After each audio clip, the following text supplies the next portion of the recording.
새로운 한 날이 시작되었습니다. 하나님의 은혜가 오늘도 저와 여러분들 가운데 가득하기를 소망합니다. 제 아버지께서 당뇨와 혈압이 있었는데요. 살면서 저도 은근히 신경이 쓰였습니다. 그래서 보건소에 자주 들러서 혈압과 당뇨를 검사를 하고 체크 늘 해왔죠.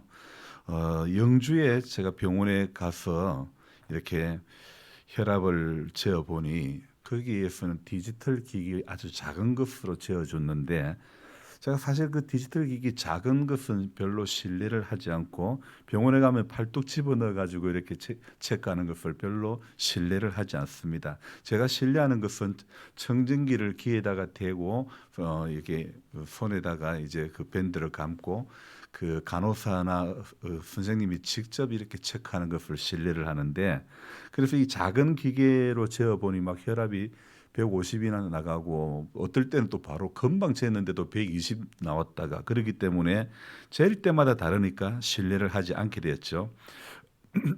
그래서 거기에서는 영주에서는 높은 것으로 나오고 보건소에서는 110에 80 정상으로 나오는 거예요. 그러다 보니까 저는 어디를 찾게 되느냐. 제가 위안이 되는 그 혈압을 제시해 주는 그런 보건소를 자주 찾게 되고, 또 거기 가서 당을 측정하게 되는데, 내과 전문의가 하는 병원을 찾는 것을 저도 모르게 이제 주저하게 되는 거예요. 이게 보니까, 그래서 오늘 마음 생각해 보니까 건강도요, 자기 마음 편한 곳을 저 자신도 모르게 찾게 되면서 문득 이런 생각이 듭니다. 제가 전하는 메시지도 우리 성도님들이나 유튜브 구독자나 시청자들이 자기 편안하게 듣고 싶은 말씀으로, 또 어렵지 않는 말씀으로 그런 부분만 좋아하는 것은 아닐까. 만약에 회개와 어떤 결단을 요구하고 십자가를 지라고 하고 부담을 주려 한다면, 제가 영주 시내의 병원의 의사처럼 무조건 기기를 신뢰하라고 하고 믿으라고 진료하는 그 모습이 저의 모습 가운데도 그대로 되는 것 같은 것이고, 또 제가 그래서 그 병원을 거부하고 아무 문제가 없이 말하는 보건소장의 말에 더 귀가 솔깃해진 것처럼, 우리 성도님들도 또 유튜브 시청자들도 자신도 모르게 어쩌면 그렇게 젖어들 수 있겠구나, 이런 생각이 저 안에 드는 거예요. 여러분, 건강의 문제는 내가 개안키를 생각하는, 내게 개안케 말을 해주는 그 말씀을 들으려고, 내가 위안 삼으려는, 당신은 건강에 문제가 없다, 그렇게 내게 위안 주려고 하는 그런 어떤 말을 들으려고 병원에 가는 것이 아니지 않습니까? 내 건강에 대한 정확한 진단을 받으려고 병원을 가는 것이고 전문의를 찾게 되는 것이라고 생각되어집니다. 여러분, 하나님의 말씀이 내가 듣기 좋은 성향의 말씀이 되어서는 안 된다고 생각합니다. 내 영혼을 살리는 말씀이 되어져야 하지 않겠습니까? 어떤 분은 그런답니다. 제가 최근에 부산의 한 집사님하고 며칠 전에 아침에 한번 통화를 했는데, 그 집사님이 안수 집사님으로 그 교회를 섬기고 계시는데, 집사님 그 연세도 이제 60이 넘었는데, 집사님 교회에서 어떻게, 물론 우리가 신앙생활하는 것은 장로의직을 받는 것이 신앙생활의 궁극적인 목적은 아니지만은, 집사님 그 교회 나가신 지 몇 년이 되셨습니까? 물어보니까 24년째라 그러는데요. 이번에도 조금 임직과 관련해서 조금 교회 안에서 문제가 있고 어려운 상황들을 말씀을 하셨는데요. 사실 그 상황들이 물론 그 교회를 섬기는 것이 어떤 직분을 받고, 또 흔히 말하는 직분의 어떤 계급화된 어떤 그것에 만족하는 것이 우리 신앙생활이, 그것에 대해서는 안 되지 않습니까? 그런데도 일단 한 교회를 오래 섬기면서 계속 이제 집사님으로 계시니까, 이거는 뭔가 그 교회에 그래도 좀 보이지 않는 어떤 문제가 있지 않겠는가, 그런 생각이 들어서 제가 여쭤봤는데, 안 그래도 본인은 안수 집사 임직받은 순번으로는 제일 1번인데, 임직 때마다 새로 제비 뽑기를 해가지고 누가 임직할 것인가 한다는 그런 이야기를 하는데, 이러면 문제가 되겠구나. 그래서 먼저 장로로 섬기는 분들이 이렇게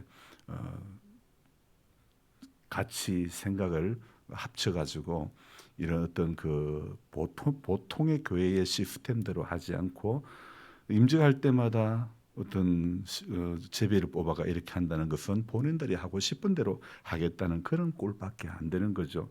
그중에 그 교회에 어떤 그 담임 목사님도 이번에 또 나가게 되었는데 그 중에 이 어떤 내용이 있었냐면 말씀을 전하고 내려오는데 장로님 한 분이 목사님에게 쌍욕을 했다는 거예요. 그 이유인즉 내가 내한테 빗대어 가지고 한 말이라고 그래서 열받아 가지고 쌍욕을 했다 그런 이야기를 하시더라 이거예요. 사실은 목회자가 강단에 서서 어떤 말씀을 전해도요.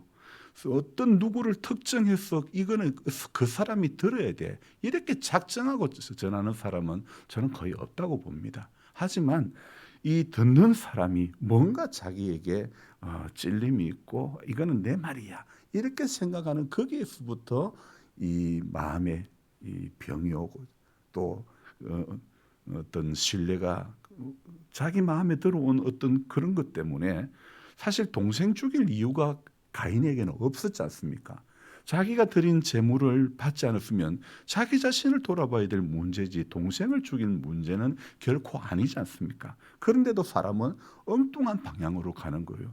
본인이 목회자는 그런 어떤 의도로 결코 말씀을 전하지 않았을 것임에도 불구하고 말씀을 전하고 내려오는 목회자에게 쌍욕을 했다는 그 이야기를 듣고는 그것도 고신교단에서 그런 일들이 있었다는 것이 참 저는 이해가 안 됐습니다. 제가 청년 시절에 참 은혜 받았던 교단이 경건한 교단이 그래도 다른 어떤 교단보다도 보수적인 교단에서 장로님이 그런 말씀을 하셨다 그러길래 도무지 이해가 안 되는 거예요. 여러분 하나님의 말씀을 우리 들을 때에 내 영혼을 살리는 말씀으로 들어야 되는 것이죠. 내가 듣기 좋아하는. 그래서 제가 보건소에 가면 괜찮은데 왜 저기 영주에 큰 병원 가면 자꾸 그 재는 것도 기기도 보건소에서는 혈압 이 청진기를 대고 이렇게 측정하니까 제가 더 신뢰를 하는데 영주의 작은 그 큰 병원은 그래도 나름 여기보다는 그래도 큰 시설인데도 불구하고 작은 기기만 나누고 그것으로 혈압을 체크한다는 것 자체가 제가 신뢰를 하지 못했기 때문에 그래서 보건소만 자꾸 가게 되면서 오늘 새벽에 제가 그런 마음이 드는 거예요. 건강 문제도 내 편한 거 내가 듣기 좋아하는 쪽으로 들으려고 하는 것이 있구나. 말씀도 역시 그럴 수도 있겠다 생각이 드는 거예요. 그래서 여러분 하나님의 말씀을 우리가 들을 때는요. 내 영혼을 살리는 말씀 그 말씀을 내게 달라고 말씀해야 되는 것입니다. 내가 듣기 원하는 말씀이 아니라 내 귀가 솔깃해지는 말씀이 아니라 영적으로 내가 어떤 병에 걸렸는지 정말 정확히 진단해주는 그런 말씀이 우리에게 필요한 줄로 믿습니다. 그래서 오늘도 저도 마찬가지입니다. 제가 설교하기 쉬운 본문이 아니라 저를 통해서 하나님이 전가하기를 원하는 그런 성령님의 음성을 오늘도 제게 들려지는 그 성령님의 음성 앞에 서기를 소망해야 하는 것입니다. 자, 이후로도 제가 계속 글을 적어 나갔는데요. 세상에 마지막에 다 글을 적고 마무리하고 이 자판을 이렇게 저장을 눌렀는데 보니까 제일 마지막 부분만 남아 있는 거예요. 야, 이거 어떻게 이런 일이 있을 수가 있나? 이때까지 몇천 번을 글을 적으면서도 이런 실수를 안 했는데 중간에 이제 적었던 내용들이 하나도 기억이 안 나고 도무지 이제 그 기억이 또 안 날 수밖에 없었던 것은 저희가 이런 생각을 했어요. 이건 분명히 복구 방법이 있을 거야. 그래서 제가 남 집사님에게도 카톡을 보내가지고 집사님 저기 앞부분이 날라갔다고 방법이 없을까 했더니 없습니다. 그렇게 답장이 왔고 제가 아는 목사님 컴퓨터를 잘 하시는 목사님에게도 이렇게 또 하게 되었고 물론 그 전에 저는 검색을 했습니다. 제가 잘하는 것이 검색 아닙니까? 검색을 해보니까 이게 뭐 어떤 하는 대로 분명히 검색만 잘하면 이게 복구할 방법이 있을 거야 생각을 한 거예요. 제가 그때까지만 해도 사실 그 시간이었으면 분명히 다시 제가 적었어도 충분히 될 시간이었는데 제 마음과 제 생각은 어디를 향하느냐? 성령님 제가 이거 정말 성령님의 도움이 필요합니다. 이렇게 돼야 되는데 이게 저장하기 이전의 한글 파일을 다시 복구하는 방법 몇 가지 검색어를 가지고 자꾸 검색만 하고 있는 제 모습을 발견하게 됩니다. 야, 그러면서 제가 생각을 해보는 것은, 그러면서 거의 1시간을 제가 그렇게 보냈던 것 같은데, 어떻게 찾을 수 있을 것만 같은데 자꾸 거기에 너무 아쉬움이 남아서 저 자신도 모르게 날아간 글 복구에만 신경을 쓰고 있었다는 것입니다. 분명히 복구할 방법이 있을 것인데, 분명히 있을 것 같은데 아무리 검색해봐도 제가 짧은 시간에 마음이 이제 막 급해지니까 복구할 수가 없는 거예요. 그 시간에 차라리 다시 적었으면 되는데, 성령님을 의지하고 다시 적었으면 되는데, 머리 믿다가 하나님 아닌 다른 기기 신뢰하다가 망해버리고 만 그런 꼴이 되고 말았지요. 오직 주님께만 신뢰하고 주님께만 물었어야 했는데, 오늘따라 중간에 적은 내용들 또한 가물가물해집니다. 기억도 별로 나지 않습니다. 참 제가 얼마나 어리석은 것인지. 여러분, 우리 신앙이요, 결정적일 때 한 번의 실수가 우리 넘어지는 거예요. 그러니까 결정적인 중요한 순간에 문제가 있을 때, 급하다고 생각될 때에 그럴수록 성령님을 더 의지해야 되는데, 이게 아직까지 덜 됐구나, 이런 제 모습을 발견하게 됩니다. 여러분, 계속해서 이 요한계시록 18장 앞에 머물고 있는데요, 이 바벨론의 패망에 대한 이 메시지가 땅의 왕, 땅의 상인으로 흘러간다고 제가 어제 말씀드리지 않았습니까? 그래서 땅의 왕, 땅의 상인은 바벨론의 패망처럼 울고 애곡하고 애통하고 그런 일들이 생기지만은, 그러나 어제 말씀에 뭐라고 했습니까? 그러나 하늘과 성도들과 사도들과 선지자들아, 그로 말미암아 즐거워하라. 땅의 왕, 땅의 상인들은 울고 애통할 그 길밖에 없지만은, 그러나 오늘 어제 또 말씀드린 것처럼 20절의 말씀처럼 하늘과 성도들과 사도들과 선지자들은 즐거워하는 것, 오직 주만 신뢰하며 나아가는 인생들에게는 즐거운 일들이 생긴다는 것을 말씀드리지 않았습니까? 하나님과 연합한 자들은, 오늘 요한계시록 이 18장 9절부터 19절에 계속 길게 서술된 바벨론의 멸망에 대하여, 그들은, 하나님과 연합한 자들은 멸망하는 그 세상 가운데서도 즐거워할 수밖에 없는 인생이 된다는 말씀을 어제 드렸는데요, 바벨론의 그 끔찍한 멸망에 20절과 같이 반응하라는 권면이 주어졌죠. 성도들이 즐거워해야 될 이유가 무엇입니까? 하나님이 바벨론의 심판을 행하셨기 때문이라고 설명을 하고 있지 않습니까? 바벨론의 위정죄가 발견되었고, 하나님은 바벨론이 자신의 희생자들에게 강요했던 그 처벌을 도리어 바벨론이 당하도록 하신다고 말씀하고 있지 않습니까? 자, 승리한 교회는요, 어려운 재판장이신 하나님이 믿는 자들을 고발하기 위해 제거된 증거를 다 뒤집고 도리어 고소하는 자들을 심판하시는 것 하게 되는 그런 내용을 우리에게 지금 말씀하고 있지 않습니까? 바벨론의 사치스러움을 통해 이윤을 얻었던 모든 땅의 상인들, 결국은 어떻게 된다고요? 슬픔과 절망으로 끝나게 되고 만다는 사실을 말씀하고 있지 않습니까?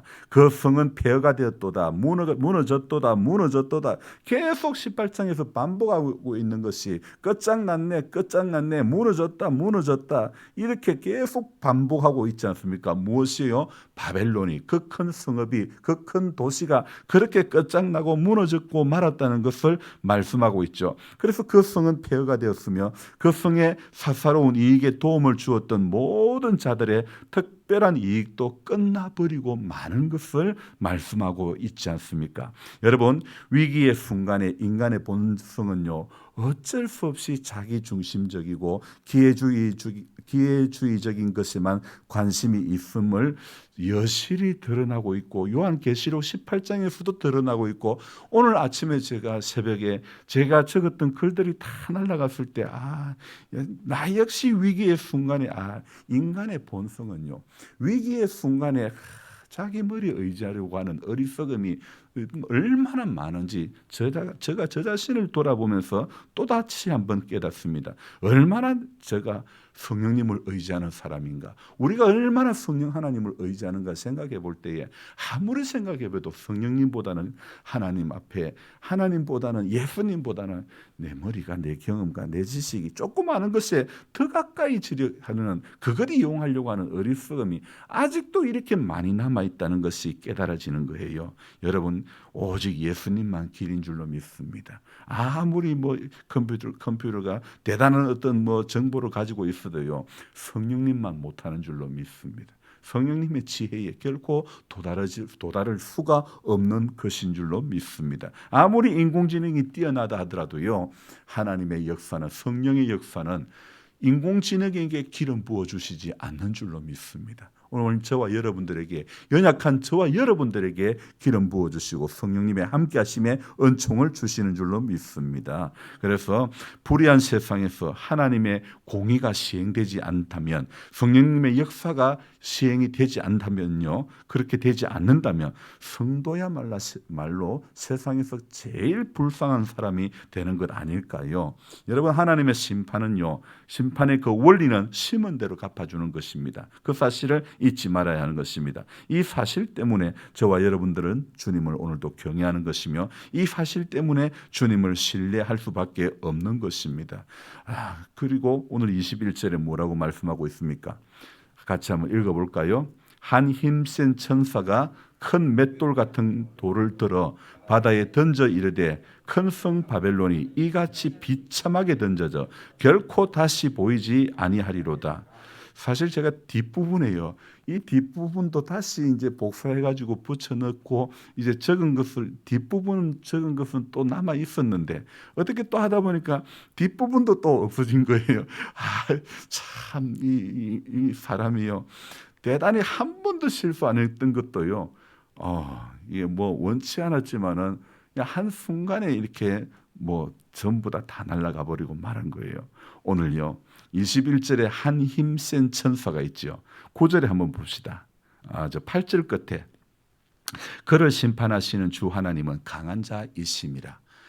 그를 심판하시는 땅의 왕, 그 바벨론을 심판하는 그 사람은, 그분은, 그를 심판하시는 주 하나님은 강하신 자이심이라 8절에 말씀하고 있고, 21절에 한 힘센 천사가 큰 맷돌 같은 것을 들어 바다에 던져 이르되 큰 성 바벨론이 이같이 비참하게 던져져 결코 다시 보이지 아니하리로다. 오늘 이 21절에도 등장하는 한 힘센 천사는요, 여기 천사라고 되어 있지만 사실은 하나님이 하시는 일들을 우리에게 보여주시는 것이 되지 않습니까? 여러분, 그렇습니다. 하나님은 강하신 분인 줄로 믿습니다. 하나님은 힘이 세신 줄로 믿습니다. 그래서 바벨론이 그 대단한 어떤 인간의 힘이 대단히 결집된 그 성읍이라 할지라도 하나님은 강한 그 성읍을 살리기도 하고 흥하게도 하고 망하게도 할 수 있는 하나님은 심판주 하나님이심을 우리는 오늘도 기억해야 될 줄로 믿습니다. 그래서 저와 여러분들 오늘 계속해서 28장 우리가 계속해서 오늘 14번째 들여다보고 있는데, 하나님은 사랑의 하나님이신 동시에 심판주 하나님이심을 알아야 되는 것입니다. 그래서 그 심판주 앞에 제가 오늘 모든 이 많은 한 장 넘는 거의 2장 가까운 이 파일을 날려버리고 나서 깨닫는 것이 그겁니다. 여러분, 인간은요, 결정적일 때는 자기 머리 의지하고, 동생 죽인 그 가인도 생각해 봅시다. 어디 가면 이제 저 동생 죽인 놈이라고 나를 죽일 것 같다고 그렇게 두려워하는 거예요. 자기 살 것은 두려워하는 거예요. 여러분, 그게 어리석은 인생의 모습임을 우리는 다시 한번 깨닫지 않습니까? 여러분, 정말 우리에게 필요한 것은 사랑의 하나님이시지만은 또 심판의 주님이심을 기억하고, 오늘도 우리가 정말 들어야 될 것은요, 나를 살게 하는 말씀이 무엇일까? 내 귀를 즐겁게 하는 말씀이 아니라 내 영혼을 살게 하는 정말 그 말씀이 오늘도 내게 주어지기를 소망하며, 그 마음으로 하나님 앞에 우리가 나와야 되는 줄로 믿습니다. 새벽에 나오는 것도 그렇습니다. 하나님을 찾고 하나님을 정말 만나고 그 음성 듣기 위해서 우리는 이 새벽을 깨우는 것이지, 여러분 집에서 기도하면 돼. 왜 안 돼요? 충분히 되지요. 하지만 집에서 기도한다고 집에서 예배 드린다고 이래 하지만, 그러나 하나님 앞에 얼마나 이것이 꾸준히 이어지겠습니까? 집에서도 기도가 잘 되고 집에서도 온라인으로도 얼마든지 예배를 잘 드릴 수 있다면 왜 나오라 그러고, 왜 히브리서 말씀처럼 말세에 모이기를 피하는 어떤 사람들의 습관과 같이 하지 말고 더욱 모이기에 힘쓰라는 그런 말씀이 왜 주어졌을까요? 여러분, 하나님께서는 오늘도 교회를 통하여 말씀하시는 하나님이신 줄로 믿습니다. 같이 모인 가운데, 성도의 무리 가운데 하나님께서는 오늘도 성령의 역사하심을 우리 가운데 행하시는 줄로 믿습니다. 그래서 저와 여러분들이 끝까지 하나님을 신뢰하되 우리 머리가, 우리 생각이, 우리 경험이 끊임없이 나오는 것들을 늘 누르는 작업을 해야 되는 것입니다. 그래서 새벽에 기도하는 것은 내 생각을 누르는 작업하는 것입니다. 기도하는 것은요, 내 생각을 내려놓는 작업을 하는 것입니다. 내 감정을, 내 경험을 전부 내려놓고, 주님 어떻게 하는 것이 좋습니까? 제가 이렇게 날려버린 이 파일을 통해 가지고 참 아직도 저와 여러분들, 우리 모두는 아직도 이런 자기 중심적인, 자기의 어떤 머리 의지하는 부분들이 참 많구나. 다시 한번 생각해 보면서 하나님의 은혜에 붙들리고 성령의 사람이 되기 위해서는 늘 성령님 도와주십시오. 성령님 깨닫게 해주십시오. 성령님 순종할 수 있도록 도와주십시오. 그렇게 기도하는 우리들이 되어져야 될 줄로 믿습니다. 기도하겠습니다. 좋으신 하나님 아버지, 주님을 신뢰한다고 하고 주님은 길이고 진리고 생명이라고 말씀하지만은, 다급해진 목사는, 한글 파일을 날려버린 목사는 주님 앞에 이 상황을 놓고 기도하고 성령님의 은혜를 구하기보다는 검색을 하여 어떻게 하면 빠른 시간에 복구할 것인가, 그것에 몰두하는 어리석은 사람이 되고 말았음을 고백하며 주의 용서를 구합니다. 하나님, 우리는 제일 우선이, 제일 우리 가운데, 우리 신앙에 가장 먼저는 성령님을 앞세우는 것인 줄로 믿습니다. 성령님을 넘어서는 일을 하는 일을, 우리 결정적일 때 중요한 문제를 앞두고 또 다급해지면 얼마나 성령보다 앞서려고 할 때가 많은 어리석은 인생임을 저 자신의 경험을 통해서 또다시 깨닫습니다. 만삭도 되지 못한 자이고 아직도 된 줄로 착각하고 어리석음이 제 안에 많음을 깨닫습니다. 또한 우리 성도님들도 삶에서 하나님 최우선의 삶이 되지 못했던 것들을 생각해 볼 때에, 하나님 우리 다시 돌이키고, 하나님 우리가 어떤 정말 천천의 만만의 강수와 같은 어떤 그 기름보다도 하나님이 정말 원하시는 것은 순종이라는 한 단어를 하나님은 원하시고 계심을 다시 한번 깨닫습니다. 하나님, 우리 생각이 앞섰던 것을 용서해 주시고 하나님의 성령께서 주시는 그 음성 들을 수 있는 하나님의 사람들이 다 될 수 있도록 도와주시옵소서. 성령이 아니고는, 전부 하나님 성령의 사람이 아니고는 우리는 여전히 옛 사람의 모습이 끄는 대로, 말하는 대로, 붙드는 대로, 끌고 가는 대로 전부 끌려갈 수밖에 없습니다. 성령 하나님, 우리 하나님 아닌 것, 예수님 아닌 것, 성령님 아닌 것, 그 음성에 끌려가는 어리석은 자들 되지 않게 해주시고, 오직 성령으로 우리에게 말씀하시는 그것만 붙들고 달려가는 모두가 되도록 주님 도와주시옵소서. 감사를 드리며 예수님의 존귀하신 이름 받들어 기도드리옵나이다. 아멘. 간절한 마음으로 주여 부르고 기도합니다. 주여, 주여, 주여. 좋으신 하나님, 참 어리석음을 다시 한번 고백합니다. 하나님의 이름을 구하고 찾고 두드린다고 하지만은 여전히 하나님 제